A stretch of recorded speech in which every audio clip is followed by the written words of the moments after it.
வணக்கம் மக்களே, welcome to the ஃபென்சர் show. இன்னைக்கு ஷோல நம்ம பார்க்க போகிறது த லைஃப் லிஸ்ட் அப்படின்ற இங்கிலீஷ் மூவியோட ரிவ்யூ. இந்த படம் பார்த்தீங்கன்னா நெட்ஃப்ளிக்ஸில் தமிழ் டப்பிங்கோட அவைலபிளாக இருக்குது.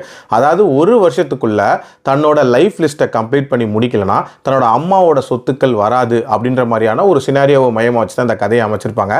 ஏன்னா இது அருணாச்சல பட கதையை சொல்கிறேனே அப்படின்னு நீங்கள் யோசிக்கலாம். கிட்டத்தட்ட இந்த கதை களம் ஸ்டார்ட் ஆகும்போது எனக்கு அந்த மாதிரியான ஒரு ஃபீல் தான் இருந்துச்சு. இந்த படத்தோட ஸ்டார்டிங்கில் எலிசபெத் அப்படின்ற ஒரு லேடியை காட்டுறாங்க. ஒரு சக்ஸஸ்ஃபுல்லான பிஸ்னஸ் உமன் அப்படின்னே சொல்லலாம். அவள் ஒரு பார்ட்டி ஒன்று ஹோஸ்ட் பண்ணுவா. அந்த பார்ட்டிக்கு அவளோட 2 பசங்கள் ஃபேமிலியோட வந்திருப்பாங்க. அண்ட் அலெக்ஸ் அப்படின்ற இவளோட பொண்ணு தன்னோட பாய் ஃப்ரெண்டோட வந்திருப்பா. அண்ட் அலெக்ஸை பொறுத்த வரைக்கும் பார்த்தீங்கன்னா இன்னும் லைஃப்பில் என்ன பண்ணணும் அப்படின்னே தெரியாமல் ஒரு மாதிரி தன்னோட அம்மாவோட பிஸ்னஸ் எடுத்து பண்ணுறேன் அப்படின்ற மாதிரி சும்மா கூடவே இருந்துட்டு இருப்பா அப்படின்னே சொல்லலாம். இப்படிப்பட்ட சூழ்நிலையில் அவங்க அம்மா ஒரு விஷயத்தை அவங்க கிட்ட சொல்லுவாங்க. அதாவது அவங்களுக்கு திருப்பி அந்த நோய் வந்துருச்சு அப்படின்ற மாதிரி சொல்கிறாங்க. அண்ட் கூடி சீக்கிரம் இறந்து போயிடுவேன் அப்படின்ற மாதிரி சொல்கிறாங்க. ஸோ அதுக்கேற்ற மாதிரி அவங்களும் இறந்து போயிடுறாங்க. அந்த அம்மாவோட உயிரை படிக்கும் போது தன்னோட 2 பசங்களுக்கும் ப்ராப்பரான ஷேர் அப்படின்ற மாதிரிலாம் கொடுத்துருப்பாங்க.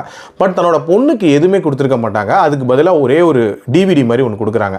அந்த டிவிடியை ப்ளே பண்ணால் அவங்க ஒரு விஷயம் சொல்கிறாங்க. அதாவது தன்னோட பொண்ணு டீனேஜில் எழுதின அந்த லைஃப் லிஸ்ட்டை ஒரு வருஷத்துக்குள்ளே கம்ப்ளீட் பண்ணால் மட்டும்தான் அவளுக்கு தன்னோட ப்ராப்பர்ட்டியில் சில விஷயங்கள் கிடைக்கும் அப்படின்ற மாதிரி சொல்கிறாங்க.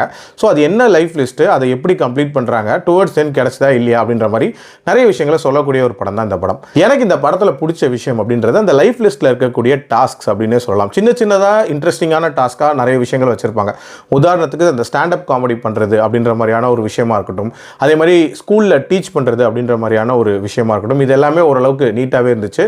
ஆல்சோ தன்னோட அப்பாவோட நல்ல ஜெல் ஆகணும் அப்படின்ற மாதிரியான ஒரு டாஸ்க் இருக்கும். பட் அதை பண்ணும் போது ஒரு முக்கியமான விஷயம் ஒன்று ரிவீல் ஆகும். அதுவும் பயங்கர சர்ப்ரைஸாக இருந்துச்சு. அண்ட் இதில் வரக்கூடிய ஒரு டாஸ்க்கையும் ரொம்ப ரஷ்அப் பண்ணி முடிக்கிறது அப்படின்ற மாதிரிலாம் இல்லாமல் ரொம்ப நீட்டாக கொண்டு போயிருப்பாங்க. அண்ட் ஃபோர்ஸ்ஃபுல்லாக எமோஷன்ஸை கன்வே பண்ணுறது அப்படின்ற மாதிரியான விஷயங்களும் இதில் இல்லை.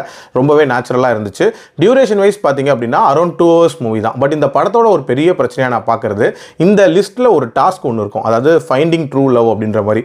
அதுக்கு இவங்க சில விஷயங்கள் பண்ணுவாங்க. அந்த போர்ஷன்ஸு அது ரிலேட்டடாக வரக்கூடிய ட்ராமா அப்படின்றதெல்லாம் பெரிய லெவலில் இம்ப்ரெசிவாக இல்லை அப்படின்னே சொல்லலாம். அண்ட் இந்த டுவர்ட்ஸ் த எண்டு முடிச்ச விதம் இருக்குல்ல, ஒரு மாதிரி கொஞ்சம் ப்ரெடிக்டபிளாக தான் இருந்துச்சு அப்படின்னே சொல்லுவேன். நம்ம எதிர்பார்த்த மாதிரி தான் முடிச்சிருப்பாங்க.